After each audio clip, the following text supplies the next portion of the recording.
նպատակը երեխաների կոորդինատային հարթությունն է։ Մեր դասի թեման է կոորդինատային հարթություն կամ դեկարդյան հարթություն, իսկ կարևոր նպատակն այն է, որ դուք կարողանաք կառուցել կոորդինատային հարթությունը, ինչպես նաև կետերը կարողանաք կառուցել կոորդինատային հարթության վրա, կարողանաք տարբերել քառորդները, որոնք 4-ն են, եւ միևնույն ժամանակ ունենալով կետի կոորդինատները կարողանաք այն տեղադրել կոորդինատային հարթության վրա։ Ուրեմն մեր այսօրվա հիմնական նյութը, որի մասին մենք պետք է խոսենք, վերաբերվում է Ռենե Դեկարտին։ Ով է Ռենե Դեկարտը? Երևի ունենք, չէ, այդպիսի ինֆորմացիա ստացել եք դուք։ Կարող եք ասել, ով է Ռենե Դեկարտը, որի պատվին հենց կոչեցինք Դեկարտյան համակարգ։ Ով է Ռենե Դեկարտը? Չունենք ինֆորմացիա։ Լավ, ես մի փոքրիկ ասեմ, այո, ասա Յանա ջան։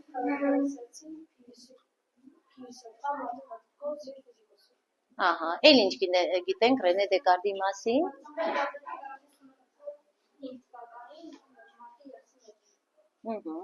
Էլ ինչ գիտենք, ավելի ստույգ, ինչ որ ինֆորմացիա նրա ստեղծած, հա, կենսագրության, ասա։ Ռենե Դեկարտը մահացել է նրա մայրը, իսկ հայրը մահացել է 1950 Լավ, ավելի ստեղծագործական ոլորտին վերաբերվող թեմա։ Ռենե Դեկարտը մահացել է 1950 թվականին, փետրվարի 11-ին, մահացման պատճառը եղել է նրա չափիզուս անքնությունը եւ քանի որ նա շատ էր տանջվում այդ տարիների ընթացքում, նա չէր քնում եւ մահացել է, իրականում այդ ամենի մասին դիտք են գրել, սակայն իրավիճակի պատճառը այդքան շատ հայտնի չէ։ Լավ, հասկանալի է, ստեղծագործական ոլորտը ուսումնասիրել եք, թե ոչ։ Նրա ամենահայտնի քուրիկարյան ոստանան, օգտագործվում է որպես ես մտածում եմ, որ նա գոյություն ունի։ Այդ ինքը նշանակում է, որ եթե մարդը մտածում է, ապա նա հաստատ գոյություն ունի։ Իհարկե, միանշանակ։ Առանց մտածելու երեխաներ մի պահ, եթե մենք դադարենք մտածել, ինչ կստացվի մեզ հետ։ Մի պահ պատկերացնենք այդ պահը։ Նշանակում է մենք ուղղակի որպես այդպիսին, հա, անձնավորություն, այլևս գոյություն չենք ունենա։ Դրա համար ենք ասում, միշտ պետք է մտածել, տրամաբանել եւ ամեն քայլերը կատարել միայն մտածված հաշվարկից հետո։ Եվ երկրորդը, Ռենե Դեկարտը, երեխաներ, ասեմ, որ այո, ինքը ֆրանսիացի փիլիսոփա էր եւ ոնց այդ միտքը ծագեց նրա մոտ ստեղծել կոորդինատային հարթություն։ Նա նայեց, նստած մի պահ նստել էր եւ տեսավ, որ առաստաղին ինչ որ ճանճ է քայլում եւ որոշեց, որ հետաքրքրեց, ասես տես, ինչպես է այդ շարժումը տեղի ունենում, կամ ճանճը ինչ կոորդինատներ ունի, նրա շարժման հետագիծը ինչպիսին է, եւ դա էլ տվեց նրան, այսպես ասած, որոշում կայացնելու այդ ուրեմն համակարգը, այդ գիտությունը ստեղծելու, որի համար մենք իրեն շատ շնորհակալ ենք։ Մենք որտեղ ենք տեսնում այդ ամենը, ասենք կոորդինատային հարթությունը, մեր առօրյա կյանքում որտեղ է հիմնականում կիրառվում, որտեղ է դա ջան։ Օրինակ շախմատ խաղալիս։ Ինչպես եք ձեր քայլերը շախմատում դուք արտահայտում, ասենք, որ քայլումներ, ահա, շատ լավ, ապրեք, որ բերել եք։ Օրինակ հիմա ես այստեղ եմ դրել իմ զինվորը։ Նայում ենք։ Սա մեր որ ուղղությունն է Դեկարտյան հարթության մեջ, որ ուղղությունն է Y-ների, իսկ սա Y-ները եւ աբսիսները միևնույն ժամանակ նաեւ ինչպես ենք անվանում, օրդինատ եւ աբսիս։ Սրանք վերցնենք, ինչ առանց գծեցի։ Այժմ աբսիսները։ Օրդինատները եւ աբսիսները, երեխաներ, կոչվում են ամենակարևոր կոորդինատային համակարգ, իսկ եթե այն տեղադրում ենք հարթության վրա, ինքը դառնում է մեզ մոտ արդեն կոորդինատային հարթություն։ Քանի մասի բաժանվեց մեր հարթությունը, ասա Մանիկ ջան։ 4. Ինչ ենք անվանում այդ մասերին։ Քառորդներ։ Որտեղից սկսեմ առաջի քառորդը։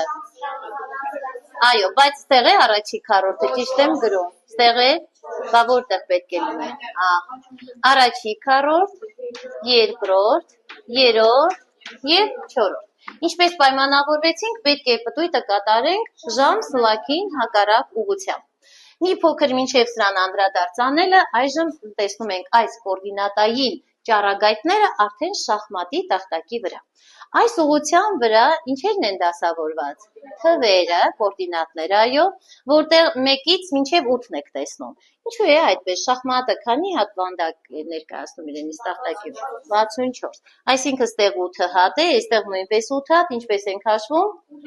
8 անգամ 8 տող եւ սյուն, չէ՞։ 64։ Ներքևում տեղադրված են լատիներեն տառերը A, B, C, D եւ այլն։ Հիմա իմ քարը, ենթադրենք ես այստեղ եմ արել, հա, քայլ եմ արել այստեղ։ Մի հատ կասեք դա որ քայլն է։ Մի հատ այստենց պահեմ մի քիչ։ Մագնիսա ինքը, այ ապրեք։ Հա։ Ահա, իմ զինվորը գտնվում է այստեղ։ Կասեք որ ուղղության վրա է գտնվում։ A, B, C, D, D եւ 6, D 6-ումը։ Հիմա ես այն տեղափոխում եմ, հավեսը մի փոքր ապրես շատ։ Տեղադրում եմ այստեղ, որ քայլում է գտնվում, F3։ Այսինքն դա նույն մեր կոորդինատային ինչն է երեխաներ, հարթությունն է, որտեղ հենց շատ ստույգ կերպով մենք խաղաքարերը, խաղադրույքները, որ անում ենք քայլերը, կարողանում ենք հենց օգտվել այս մեթոդից։ Այժմ մենք, հիշում եք, չէ, այս կետին ինչ անվանեցինք։ Այո, կոորդինատների սկզբնակետ, որոնք են նրա կոորդինատները 0, 0-ն ապրեք։ Ստեղից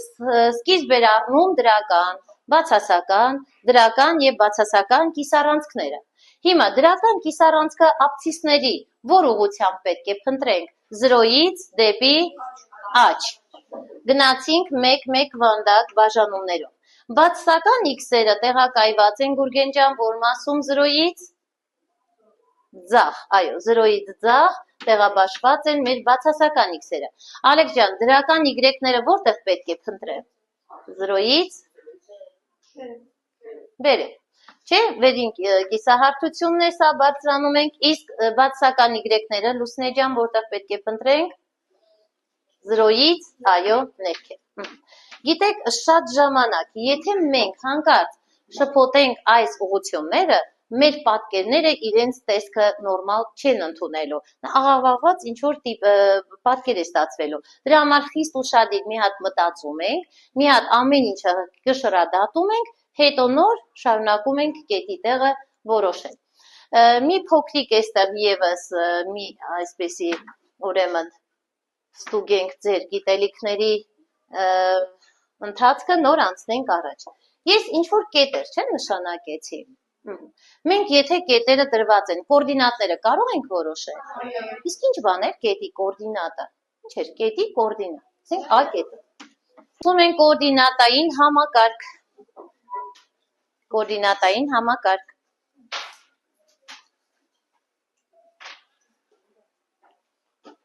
Մի հատ էլ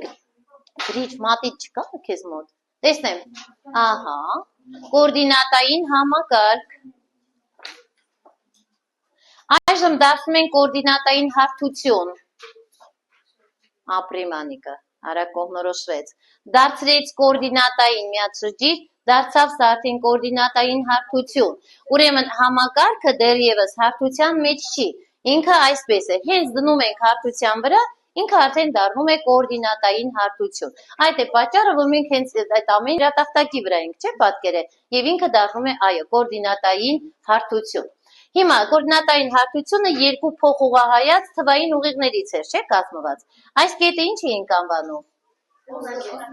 Այս ուղղությունը որ ուղղությունն էր։ Սա բացասական օրդինատներ եւ դրական։ Դրական ինչ։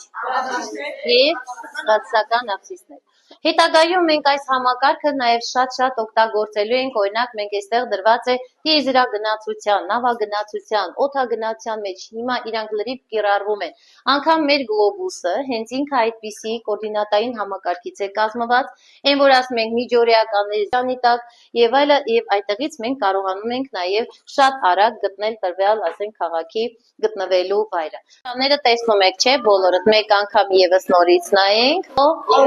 Եթե կետը ընկել է աբսիսների առանցքի վրա, իսկ եթե ընկել է օրդինատների առանցքի վրա, այո, այմա եկեք արդեն լուծենք խնդիրներ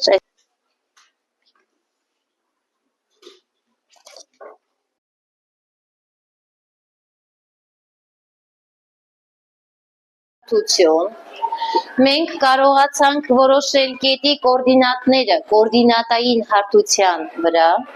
միևնույն ժամանակ իմանալով կետի կոորդինատը կառուցում ենք նաև տվյալ կետը, թե որ քառորդում է գտնվում։ Հասկացանք, որ քառորդները 4-ն էին։ Առաջի քառորդի կոորդինատները իմացանք, որ երկուսն էլ դրական են, երկրորդ քառորդում կոորդինատներից աբսիսը բացասական է, օրդինատը դրական, երրորդում երկուսն էլ բացասական են, իսկ չորրորդում աբսիսը դրական է, օրդինատը բացասական է։ Եվ միևնույն ժամանակ մենք ինֆորմացիա ստացանք Ռենե Դեկարտի մասին եւ իմացանք, որ այս ամենը իր պատիվ, իր շնորհիվ մեր մեծ մաթեմատիկոս, ֆրանսիացի մաթեմատիկոս Ռենե Դեկարտի մենք այսօր կարողանում ենք շատ հարցերի լուծումներ ստանալ։ Այսքանը տնային աշխատանքը հանձնարարված է ուղարկեմ, կկառուցեք պատկերները եւ ըստ այդ պատկերների կմիացնեք կետերը, կստանաք ձեզ անհրաժեշտ պատկերները։ Լավ, համարները կասեմ, հիմա նշենք տնային աշխատանքի համարները 458-ը